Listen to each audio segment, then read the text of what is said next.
Hare Krishna. Welcome back to my channel. My name is Neha. And my name is Raju. And we will be talking about our USCIS experience today, immigration experience today. I'm from India and you're from The US. He's a US citizen. So how did we migrate how did I migrate after getting married, and how long it took, and what's the whole process? We will be talking about step by step. And there are mainly 3 steps. We'll be focusing on 1 step today because otherwise the video will get very long. So let's begin. So how does it start? So the first step is to basically have an agency of the US government called the USCIS. The first thing it wants to do is to verify that your marriage is valid. That's the first step. And that is something that'll typically take about 13 months. That's the longest part in this application. That's probably the most frustrating part. Yeah. Once you get through that, then everything else is almost smooth sailing. But that's probably the most frustrating part in most general cases. So yeah, I agree. It's a frustrating part because while it's happening, while you're waiting, they don't tell you what's going on, and you can't even raise a query. There's not going to be any response. Only one thing will show on your status, which will be case actively being reviewed. Are they even looking at the case or not? You won't know it. And I highly doubt it they look at the case like in between. They only look at it when like it's actually time and like the waiting time is over. Yeah. So usually it will be like 11 to 25 months of waiting time. So let's talk about centers a little bit, or you want to talk about documents first? Let's talk about documents first. Let's talk about, so there are 2 types of documents you need. Since there are 2 people involved, it's a spouse visa. So there will be spouse and there will be the petitioner. So let's talk about petitioner first. So a petitioner is a person that's bringing the spouse from a different country to the US. So the petitioner is the one that actually is living in the US, either US citizen or permanent green card holder. So at least for us, since I'm a US citizen, what we had to do were get essentially a few documents. One of them is this marriage certificate, and the marriage certificate should include the date of the marriage. It should also include where you got married. It should also include the full name of both the people. Yeah, very important. And those are the important things. And then there should be a stamp and 2 pictures. The marriage certificate should include both the pictures of the people as well. So those are very important. I think details. The pictures are not like necessary on, but if you have it, it's good. I mean, it will depend upon the format that your municipal corporation or your panchayat have it. So it's fine the way it is, but if you have pictures, good. Yeah. And essentially so that's the most important thing for this. And then after that, you need a passport size photos of both you and your spouse, 2-inch by 2-inch. And that's relatively easy to get. Yeah, so you have to take care here that go to the website and look at the passport picture requirements, because Indian passport requirements are different than US passport requirements. So US passport size photo is like bigger, it's 2 inches by 2 inches. So go to the website and do what they say. You have to look at the head size also, head size dimensions. So look at all that and then get the US passport photos. Exactly. And then you need a birth certificate. The petitioner needs a birth certificate, their US passport, and if your birth certificate's not in the US, obviously if you have a US passport, then that means that you have been naturalized. So a naturalization certificate's also required. And okay, so these are all the petitioner documents. So what will petitioner do is, he will go to the USCIS website. And you want to continue? Yes, you go log in, or if you don't have your account, first sign up on the USCIS website. And then it just takes a few, just some time to figure out what you have to fill and everything like that. So make sure you include all your personal details. They'll probably ask as far as I remember, they ask things like, okay, so name all the relatives in your family, your immediate relatives, not necessarily all the relatives, and then name the relatives of your wife's family. So all of those things. So just fill them up with as much detail as possible. I think with your spouse that you're bringing to the country, the most important thing is to make sure that your spouse's details are correct to the best of your knowledge. In terms of your spouse's family details, I wouldn't worry about it too much in case you can't make sure that they're 100% correct or not. Okay. So petitioner has all these documents. Now what will the spouse have who's migrating, which was me in this case? So I should have my passport ready, and these are like easy peasy documents. So I should have my passport, I should have my ID document, which could be Aadhaar card or driving license, Indian, any document. And then it has to be affidavits. Affidavits is something like you need to do a little bit of work. So you have to choose like 4 relatives in your family who were present in your wedding, and you get like notarized documents from them. If anyone needs like samples, I can provide samples, just message me. So you get all these documents, you get it notarized, you attach a copy of their Aadhaar card with it. So 4 of such relatives, so 4 of such documents you will need. It should have an official Indian government stamp on it, on the affidavits. Yeah, which will be provided by your advocate who's making this certificate for you. And then I also needed passport size pictures for me as well. And then I needed my birth certificate. And yeah, so let's talk about birth certificate a little bit. So birth certificate you will be getting from your hospital or wherever your birth is registered, that you will know better in your local area. So get your birth certificate from there. But since like birth certificates are like very old documents, you'll be born like 20, 30, 40 years ago. So you have to, so the records were, in my opinion, not that great at that time. So what you have to do is verify it. Verify it with all your documents that your details have to be correct. Your name, your birthplace, your address, your mother's name, father's name, everything. You have to make sure everything is consistent. So I think all of your details are consistent across your documents. There's going to be absolutely no problem. Yeah, so that's it. Want to talk about waiting times? Yeah, the waiting times are usually like about 13, in our case it was about 15 months because we applied during COVID, but now I think it's closer to 13 months. Usually it depends on centers. It also depends on, I guess, yeah, just centers and when you're applying. And country, what country you're applying from as well. So for us, when it comes to after application, you'll get a proof that you submitted everything, and and then what happens is that when you look at your case status, it just says basically you submitted your I-130 successfully. And then I checked like almost every day since I submitted. Then afterwards I was like, okay, it's just a process that's going to take so many months, so I stopped checking every day. And then approximately 6 months later I checked, and then it said case being actively reviewed. And some people online said that if your case is being actively reviewed, that means that within a week you'll get the approval or something like that. Don't listen to them. Don't listen to them, because case actively reviewing basically means they probably just opened up your case. And generally speaking, it takes at least like I would say 8 to 9 months, from the time that. For this, you will need to check the website of USCIS where they tell the waiting times. Just go there. There are 4 centers in US where they do this processing. There's Potomac, there's Nebraska, there's Texas, and California. So it depends upon where your case is, and it will be randomly assigned. There's no series or pattern to it. So just check your center, how much processing time is going on currently. For example, it's going on 10 months. Then you have to for example, it's 10 to 12 months. Usually it's a range. So you have to wait for the maximum time, which is 12 months. And after 12 months, you go and check, like, what's the status. For this 12 months, I think forget about it. Don't worry about it. Work on your further documents, which you will need in next steps. Don't worry about this one. So if you look more, you'll be worried more, like, why is it not happening?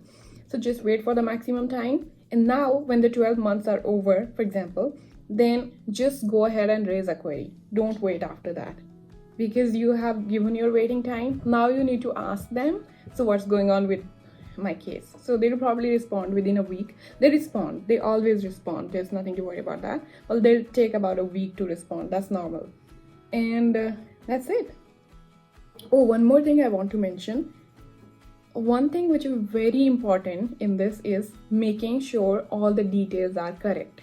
So you have to check all the forms or documents of your spouse, and your spouse needs to check your documents. So do a cross-checking, and also, if possible, do a third-person checking, like we had a attorney who did it for us. Yeah. You want to explain that? Yeah, we had an attorney. Usually, if you go to attorneys, you have to pay them $5,000, and then they can take care of all the process for you. They'll make sure everything is correct That's and everything. one way. That's one way. But I guess the other way is just to, the way I did it was there was one attorney that I reached out to. He was very nice. He said, we can either do it for you or you just do it yourself and we'll just cross-check it and that'll just be $100. So between 5,000 and 100, it just makes sense to have an attorney cross-check as opposed to having him do the whole thing. Yeah, so we filled all of our documents ourselves. We did the whole thing, and then when we were complete and ready to submit, we just asked for him to give us like a bit of a time, and then he gave us 1 hour and he charges hourly. So you just let him review all the documents and that's it. That's simple. Yeah. It's important to have a third external eye to check Exactly. your documents. You don't want any problems later. This is already a long process. If you make a mistake, it increases to 2-3 months, which is I think very painful. You don't want to do. So yeah, main thing is the name and birthdays, and those things should be consistent names. Yeah. Yeah. So if you have that, that would be. Yeah, so the form which we filled, first of all, which is petitioner. Petitioner fills the form I-130. Yes. And there's a sub form to it which is called as I-130A. So I-130A is basically just spouse information, the employment information. I can show the form, and until the time you can explain I-130. Yes, I-130 is essentially a place where you attach all these documents we talked about and also fill out the details of you and your spouse and also the relatives of you and your spouse. And that's essentially what I-130 is. I-130A is something that's more specific, that you can find this out in the USCIS website. And it's something that should be filled by the person that's immigrating to the country, not by the petitioner.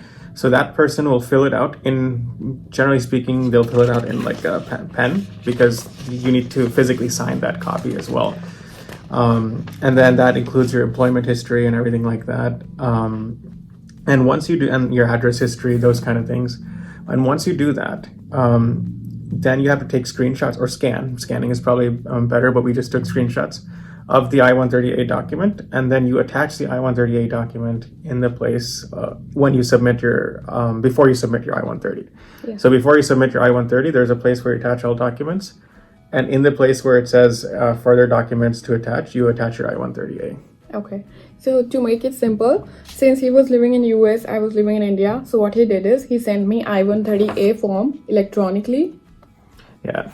So basically, she fills in this I-130A form electronically. She fills everything by typing electronically. She fills everything, but in the end, she prints it out and then she has to sign in pen at the very end. Yeah. So just like right there. Pictures. Okay, so it's like a long form. So this is six pages of just spouse. So I-130 itself, which he filled, is even longer. It's a very long document. So anyways, that's it. What else? Oh yeah, so one point I want to make here before I forget is that if you're applying and, for example, say it takes like long time. If it takes more than 2 years, which means that your second wedding anniversary comes in between, then you're going to get an IR1 visa. IR1 visa is immediate relative 1. So basically your green card that you get will be valid for 10 years. But if your visa gets issued before your second anniversary, then you'll get a CR1 visa, which is a close relative 1 visa. The green card will be valid for like 5 years. I think so. I think 2 years actually, or 1 year. 2 years is too less. It has to be at least 3 to 4 years because ultimately they have to apply for citizenship, and it's 3 years time they need for citizenship. Oh no, not because of citizenship. Usually, I believe it was 2 years. Maybe it's 2 because years. basically then after that, you have to renew your green card. Okay, it's probably 2 years. Yeah, but you don't have to worry about the CR1 IR1 because they'll usually take care of all of that. This is nothing to worry about. This is just it's something to know. Yeah. But it's their task. But you just have to know, like, if it's your second wedding anniversary is already over, you should be getting an IR1 visa because that's valid for a longer time. But they'll probably do it itself. You don't have to worry about that. And this thing she's talking about is a whole process. It's not just the I-130. So it's not like the I-130 has to be, has to take more than the 2 years in order for you to get an IR1 visa. She's talking about the whole process, including I-130 and all the subsequent steps. All the steps. Including, like, first step will take, like, 8 to 15 months probably now, because we applied in 2021. It was like post-COVID time and things were taking longer. There were so many backlogs. Things are probably better at this time. So we talked about documents, we talked about waiting times. Now let's talk about query raising. It's a simple part, but I think we already kind of talked about that one. Okay, so after your waiting time, you just raise a query. Yeah, just raise a query after your waiting time. Anything else? No. How was your experience? Let's talk about that. Oh, the experience was when you raise a query, they generally get back to you. So that's good. But the thing is, they don't give you any useful information until after the few months. But yeah, it was definitely a frustrating process overall. Yeah. But again, despite it being frustrating, it's something that will happen. So basically, this whole process, although frustrating, it's also good because everything that you have to do is straightforward. It doesn't require any complicated documents. Yeah, just make sure that your documents are correct. If you need any rectifications in your document before applying, do that before applying. Make sure everything is consistent. Your passport, Aadhaar card, marriage certificate, and everything is just consistent. And you provide all the documents. Oh yeah, I want to talk about surname and those things. Oh yes, that's also true. When it comes to surname, the main thing is if you want to change your surname, first of all, you have to have a surname, but I know some people that are applying from India and other countries, they don't have a surname. So if you don't have a surname... Like I did not. Yeah. So if you don't have a surname, the main thing is that when you apply, you should include a surname, and that surname should be the surname of your spouse that you're applying. Actually... it could be your father's side surname. If you have one, that's great. You don't have to do anything. You just need a surname. It could be from any side. But just in my case, I did not have a surname. In US, when you come here, you need a surname. So there are two ways I could have done this. First way is I could have gone back and used my father's surname, which I usually use, but it's just not on my documents. So I could have taken that, but what happens with that is... It's a complicated process. It's a very complicated process. You have to get all your certificates updated, your school, your degree, and all the documents retrospectively, and the current documents as well. That's true. And if you take your spouse's surname, I added my husband's surname, which is something I could just do in my marriage certificate. So you just write my name as Neha before marriage and Neha Manthena after marriage. So now this document is approved for all your documents. So you don't have to retrospectively. You don't have to check. You don't have to update. So your degree certificate, your college, everything, all good. Don't worry about that. Maybe you can update your Aadhaar card, passport, which are your current documents, and it's easy to update them. You just have to go once to their office and something. But you can do that, but make sure you have a surname. Yeah.